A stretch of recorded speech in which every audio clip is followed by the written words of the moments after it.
Salut, c'est Mathieu Bounty et hier je suis tombé sur la story de la photographe Laetitia Ticcia. Hello, alors juste un petit message. Beaucoup de monde viennent me dire, Titia, il y a lui qui te copie, il y a elle qui te copie, regarde, nanani. Sachez qu'il n'y a personne qui copie personne aujourd'hui parce que on n'a rien inventé. Moi, je n'ai rien inventé. Et puis au pire, c'est pas grave. Je veux dire, j'ai envie de dire ça sera celui qui fera le meilleur et puis c'est tout. Donc, perdez pas votre temps. Moi, je perds pas mon temps avec ces bêtises parce que de toute façon, maintenant, il y a plus de copies. Personne n'a rien inventé et nous les premiers. Donc, on s'est tous inspirés de certaines choses, des clips, ou d'autres, ou de nous-mêmes, peu importe, de ce qui nous est passé par le cerveau. Donc, vous prenez pas la tête, c'est pas grave. Moi, personne me copie. Et puis au pire, comme je vous ai dit, vu que je n'ai rien inventé, je m'en fous. Je m'en fous, on s'en fout, on va pas se prendre la tête pour si peu. Tout le monde a le droit de s'inspirer de ce qu'il voit et c'est normal. Donc voilà, en tout cas c'est mignon et c'est adorable de votre part de entre guillemets s'inquiéter pour ça, ce qui est pour moi tellement anodin quoi. Donc voilà, au plaisir, bonne journée. Alors avant toute chose, vous allez vous abonner à Laetitia parce qu'elle a perdu son compte il y a pas longtemps et que j'adore ce qu'elle fait, j'arrête pas de lui dire. Et commandez-lui un portrait. Maintenant on va parler de la story. Alors j'adore cette story parce que je suis complètement d'accord avec elle. Déjà je vous le dis, si vous avez la mentalité des gens qu'elle critique, je trouve que c'est pas la bonne mentalité. Voilà, de dire machin ou machine à copier ou machin. Non, c'est pas comme ça qu'il faut voir les choses. Je vais vous donner un exemple. Moi en 2015-2016 quand je me suis remis à la photo, j'étais encore très amateur, très débutant et j'allais beaucoup sur des groupes Facebook où, vous savez, des photographes se montrent un peu leurs photos. Bon, on va pas se mentir, c'est des groupes un peu pour se gonfler l'ego, pour dire « t'as vu la dernière photo que j'ai je suis hyper fier, t'aimes bien ». Donc quand on a des critiques positives, on est content, quand on a des likes, on est content. Et dès que Jean-Michel, qui fait la photographie du dimanche, vient vous dire « ouais, t'as pas respecté la règle des tiers ou le nombre d'or ou je sais pas quoi », ça nous emmerde, on va pas se mentir. Donc on est en mode « et pourtant… » La plupart de ces groupes Facebook sont faits comme ça, c'est-à-dire que les gens viennent montrer ce qu'ils font eux, mais faut pas les critiquer. Et par contre, ce que font les autres, c'est nul. Et en gros, ça marche un peu comme ça. Donc, si vous êtes encore sur des groupes Facebook en 2022 qui sont dans ce genre-là un peu toxiques, franchement, évitez-les. Je pense qu'il y a d'autres moyens d'avoir des critiques constructives. Notamment, venez nous voir, nous, les photographes pros, on se fait un plaisir de... Bon, après, si on reçoit 15 000 mails par jour, on va pas être content, mais je vais mettre ça en place, voilà. Je vais mettre ça en place, les critiques de photos, pour vous faire évoluer, en fait, tout simplement. Envoyez-moi des photos et je vous dirai, ça c'est bien, ça c'est pas bien. J'en ferai des vidéos YouTube, donc attention, c'est des photos que je vais montrer aussi pour justement montrer à tout le monde les erreurs à faire ou à ne pas faire. Après, si vous voulez des consultations privées ou que je regarde votre book de façon privée, ça c'est payant du coup, puisque c'est un service que vous me demandez clairement, beaucoup plus approfondi. Donc, on en parlera. Mais je mets mon mail dans la description, comme ça vous pouvez me contacter. Et il n'y a pas de souci. Revenons-en à cette story. Je suis complètement d'accord avec elle, puisque, alors d'accord, si on copie à l'identique une photo sans citer que c'est un hommage qu'on a voulu rendre à tel photographe ou à telle œuvre, sans citer évidemment la référence ou la source, ça peut poser problème. Mais là, je parle vraiment de gens qui parlent de copie, alors que c'est, on va dire, quelque chose d'assez global. C'est un peu comme dans le boudoir. Je ne sais pas si vous avez remarqué, mais dans le boudoir, toutes les poses, toutes les lumières, tout est exactement pareil. Je vous mets au défi de reconnaître les photographes de boudoir. Ils se ressemblent tous. D'ailleurs, un jour, je pense que j'en ferai aussi une vidéo parce que c'est quand même extrêmement drôle. C'est charté le truc. C'est un truc de malade. Et là, pour le coup, ça gêne personne. C'est des copies conformes, mais là, tout le monde trouve ça. Ah oui, mais c'est du boudoir. Bon, je suis pas tout à fait d'accord avec ça et je trouve qu'on peut faire du boudoir d'une manière différente et c'est ce que je fais d'ailleurs, souvent en privé pour des shoots qu'on me commande. Mais c'est pas le sujet. Là, Laetitia, elle a complètement raison, en fait. Voilà, il n'y a pas de copie, ne vous sentez pas offensé.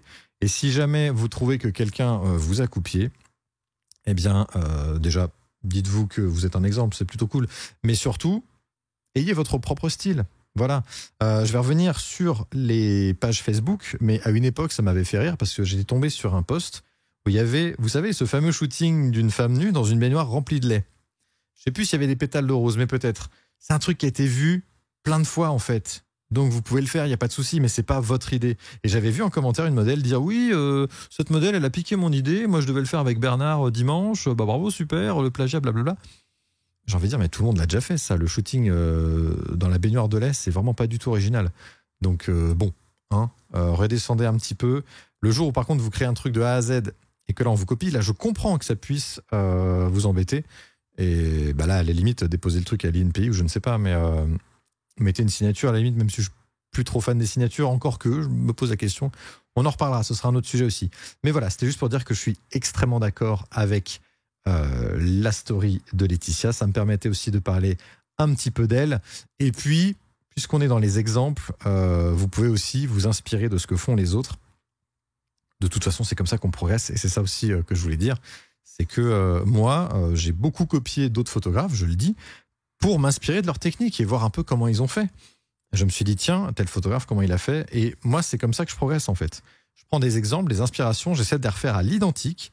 Et quand j'y arrive, je fais, ok, c'est bon, j'y arrive. Donc maintenant, la lumière, je sais comment elle fonctionne. Maintenant, ce type de pose, je sais comment ça fonctionne. Donc maintenant, je vais le faire à ma manière. Et là, je le réadapte à ma manière. Et le jour où j'en ai besoin, par exemple, pour un client qui va me demander un shooting précis, eh ben, je saurais lui dire, oui, je sais le faire. Parce que on connaît des professionnels qui disent aux clients, t'inquiète, ça je sais faire, il n'y a pas de problème. Alors que non. Et qui essaient de le faire par ailleurs. Et des fois, ça marche, mais des fois, ça marche pas. C'est un peu risqué. Donc, c'est bien de s'entraîner et de savoir exactement ce qu'on sait faire. Par exemple, je sais pas, mais si on vous demande de faire un shoot avec des gélatines de couleur et que vous l'avez jamais fait, c'est bien de s'entraîner un petit peu avant. Voilà ce que ça peut donner.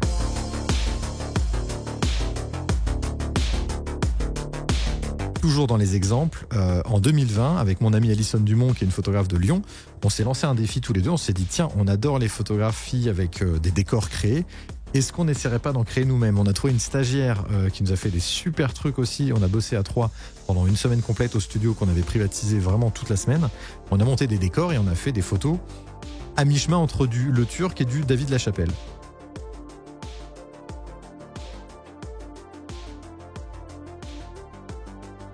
Et ça a donné ça.